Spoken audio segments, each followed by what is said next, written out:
At the mouth of the Pearl River Delta in the South China Sea sits Hong Kong. A city known for being an industry leader and jewel of Asia is now amidst political unrest. In a country not known for civil liberties, how is a youth ideology known as the Umbrella Movement allowed to spread and create political uncertainty? In 1898, amidst the Opium Wars, Great Britain's representatives in Hong Kong, Sir Claude MacDonald, signed the 99-year lease for Hong Kong and the Kowloon Peninsula. Fast forward 100 years later, and Hong Kong Harbor currently ranks in the top 5 for container traffic, is projected to rank in the top 10 for GDP, and is strategically positioned in the South China Sea. While as late as the 1970s, the English perceived the expiry of the lease as a mere technicality, Peking did not. In July 1, 1997, the British formally transferred sovereignty to the Chinese in a ceremony known as the Handover. During the British reign, political parties were illegal, and instead were ruled by a British-appointed governor who selected appointees to the Legislative Council.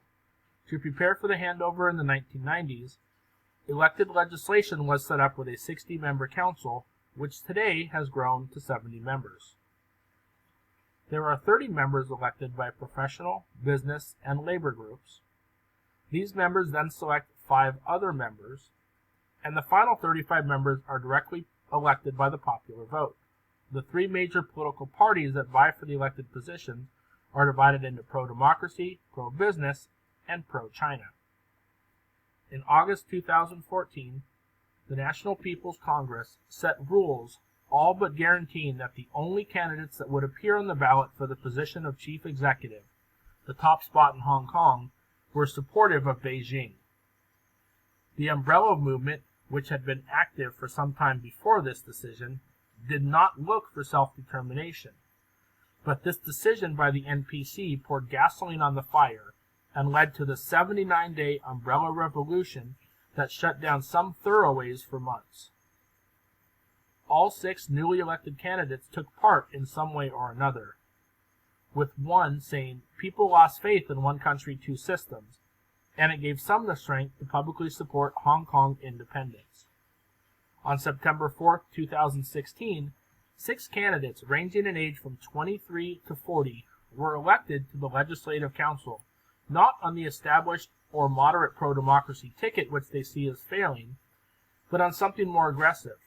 The goal of working with Beijing to push for expansion of direct elections is seen as failing to these newly elected officials.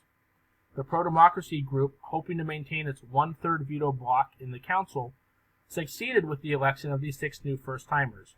It now controls 27 of the 70 seats. Amidst the election, officials barring pro-democracy candidates, there was a record election turnout of 58% of the 3.8 million registered voters in Hong Kong. The top vote-getter was Eddie Chu, one of 6 young candidates with a vision to see a Hong Kong that is able to decide its own fate. The response from Beijing, as reported by the official Chinese news agency, was, "Some organizations and candidates were using the election to promote Hong Kong independence, which goes against the Chinese Constitution and Hong Kong law. We oppose any form of Hong Kong independence and support punishment under the law."